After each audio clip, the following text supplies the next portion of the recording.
Hi, I'm Seamless, and today I'm going to show you how to make this sound.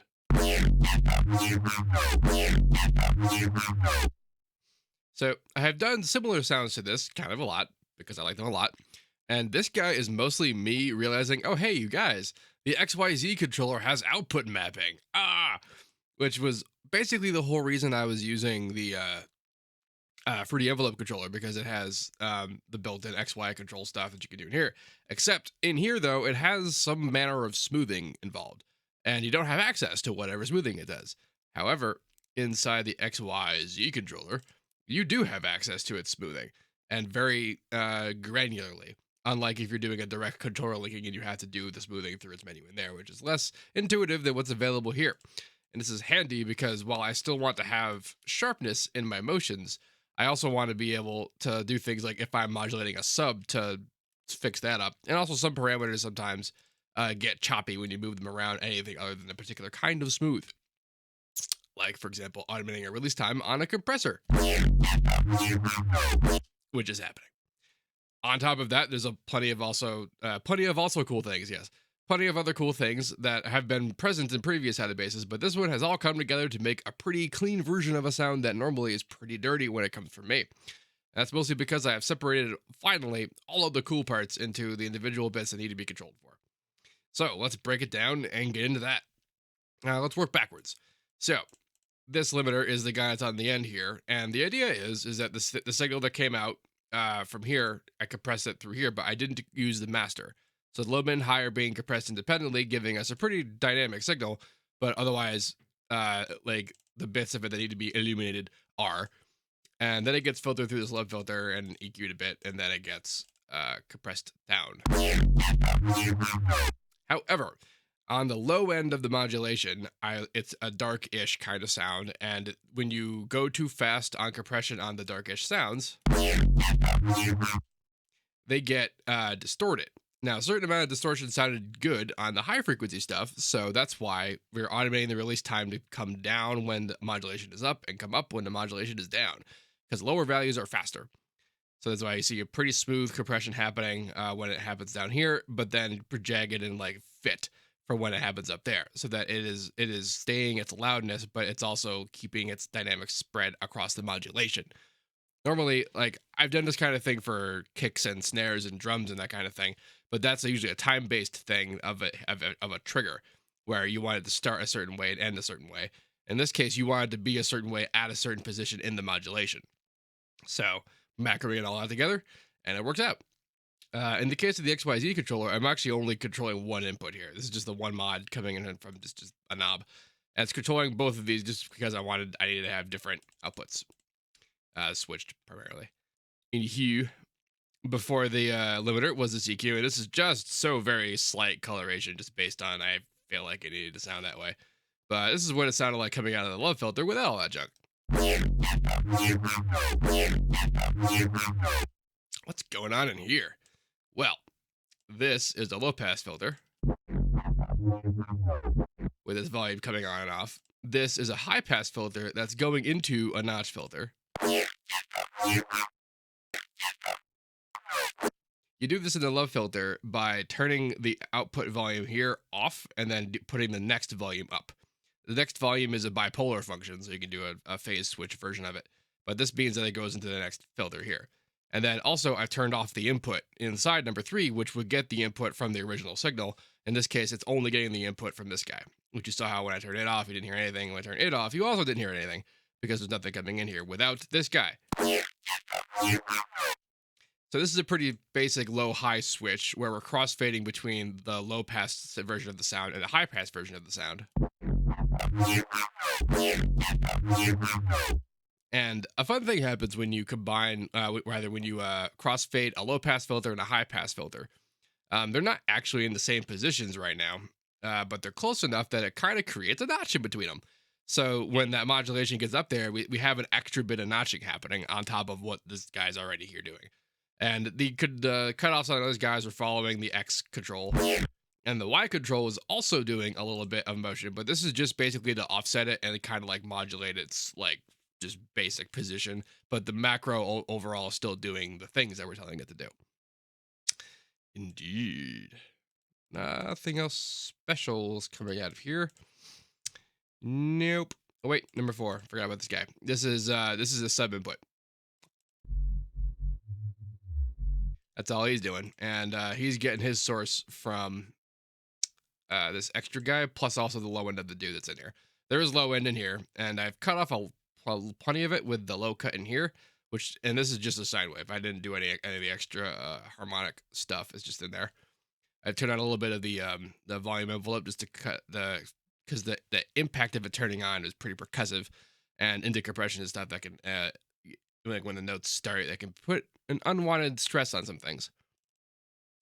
So this guy, he is pretty straightforward. I haven't got there yet. Right. Anything else special happening in here? Oh yeah. On the filters, just like the filter inside Sytrus, which is kind of what these guys are all broken out. There's a wave shaper on them, and I have put a wave shaper on the low pass and the high pass, and that's it. Yes.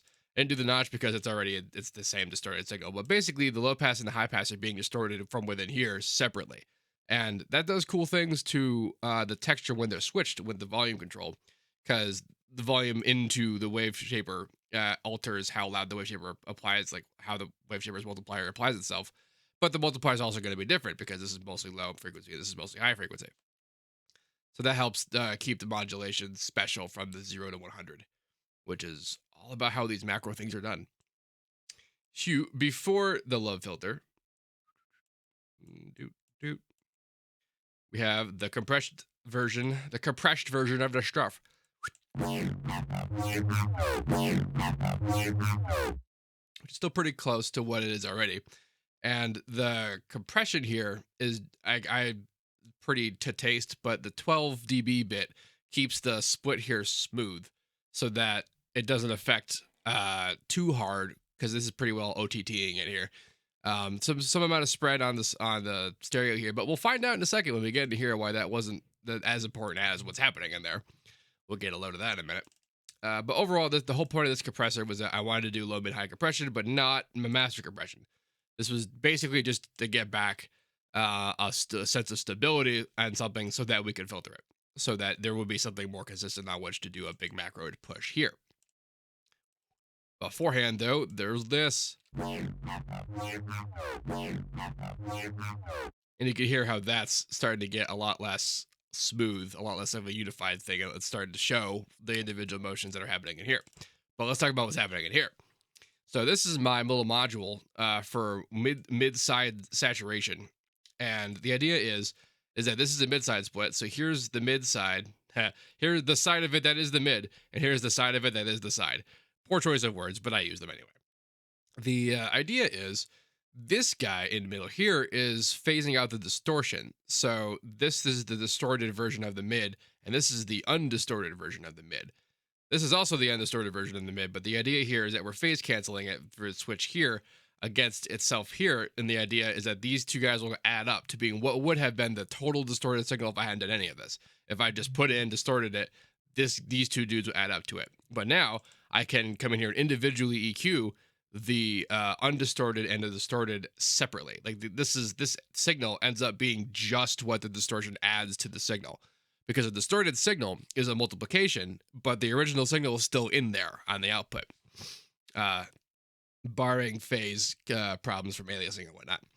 But we can actually hear this pretty well in action. So here's just the dry, and here's the high pass just distortion. And here's what they sound like together. So it's not just that it's distorting, but it's also so much cleaner than a lot of the ways that I tend to do this if I just slap on a wave shaper.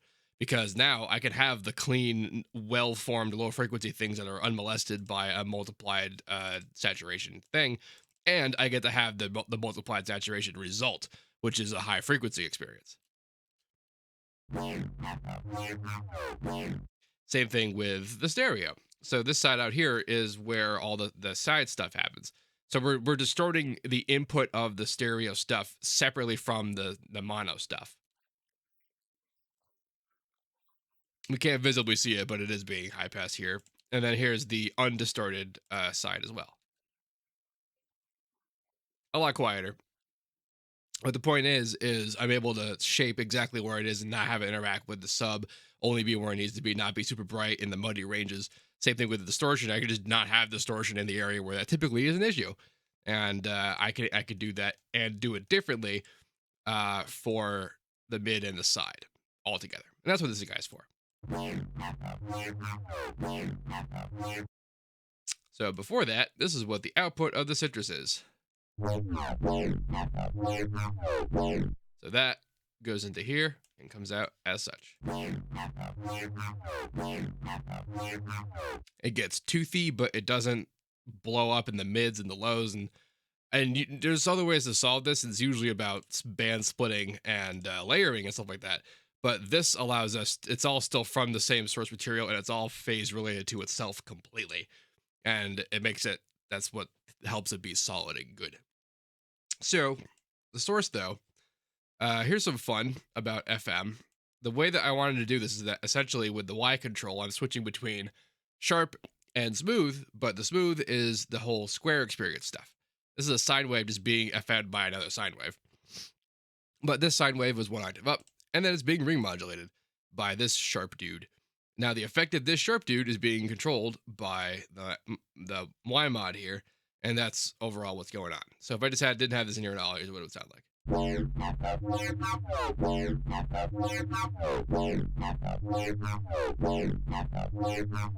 Now here's a weirdness about ring modulation inside Sytrus.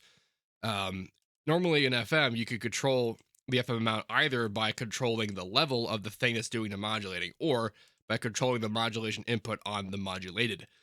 And inside ring modulation, if you just control the volume of this guy, nothing would happen. Not really sure why, but if you do the modulated approach, it does work. So in order to change ring modulation amount, you have to do it at the carrier position. And that's as long as you know that, because it'll works just fine. These are both going into the filter, which is not filtering, but it is distorting. So right now the wave shaper is on, and this is a signed foldy kind of thing, but very light, very low key. And this volume modulation that's on here is in service to that. You get minor modulation from it being there. Here's what it sounds like without it.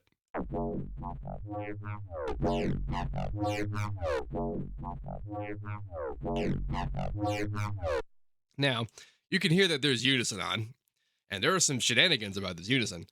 So I don't know when they've installed this as an option, but you can go into the unison effect area here and change the distribution. Here's the original version of what it sounds like with the original distribution. Kind of the same, but a little bit different. Same thing with improved.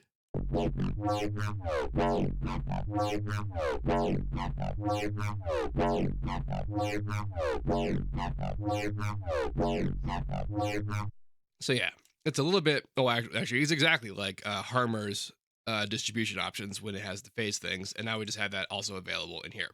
You're not totally clear on what's happening. Basically, what's happening is that every unison voice is set in phase. So if you think about this as being center phase right here, then we can go up 180 or down 180 or around 360 kind of thing. Like that's what phase is. And then every new voice is spread, not just in pitch, but also in phase. And how evenly that spread is what that option is.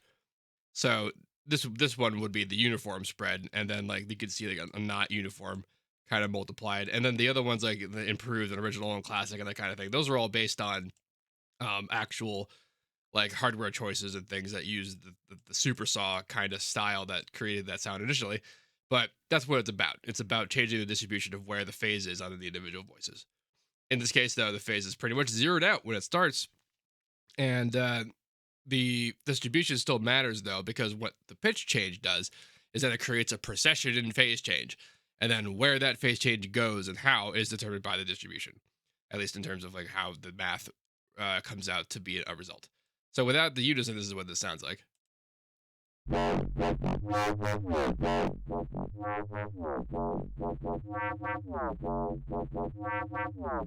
Without everything at all, that's what these two oscillators sound like.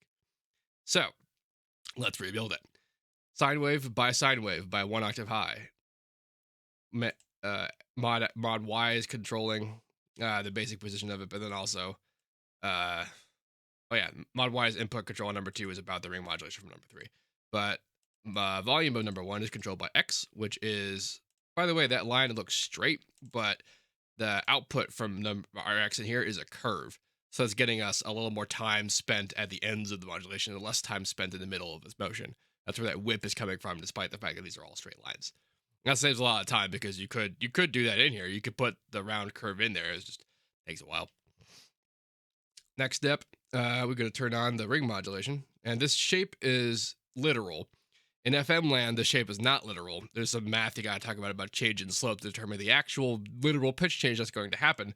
But in ring modulation land, this is volume control, and this is what is going to happen. This middle line is the 0 point. There is a negative and a positive. This is basically just saying half the waveform is on and half the waveform is not. And it comes through when you hear it like that.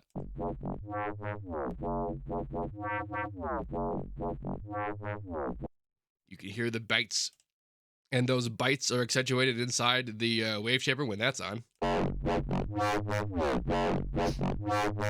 Now, here's something cool about unison inside Sytrus. Without turning on this knob here, when I put on extra unison, it's also cloning the filter here. So it's cloning the entire chain, which means that we're not putting a unison into a unison voice into one distortion. We are unisoning the distortion as part of it, which is why we're so clearly able to hear the phase cancellation result as presented by the unison effect. That's everything that's happening in here, I believe. Yep. And then step 2 is to distort it again, but now we wanted to be real careful about it. So we're ramming through only the mid through its own thing, and then we're high passing the bits of it we don't want out of it. Same thing with the side, and then they're added together to sound like this. A fine texture. And then we're coming in on the Maximus to even it out. And that by itself is like an okay sound presence wise, but it's not very great texture wise. So then we got to put it through the low filter to kind of hammer home the modulation on the macro, which is real handy that it's got its own built-in XY that we can just add the XY into stuff, and then it can control its macro from within.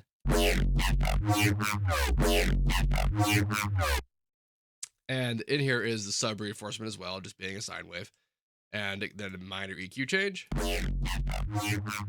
and then compressed with sort of a smart control over what position in the macro it is.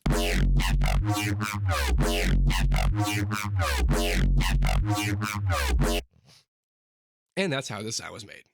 Pardon my nose. I was traveling, and now I'm sick. That's how that happens. Anyway, if you have any questions about this, please let me know. Don't forget to like, comment, subscribe, and all that good stuff. And as usual, have a nice day.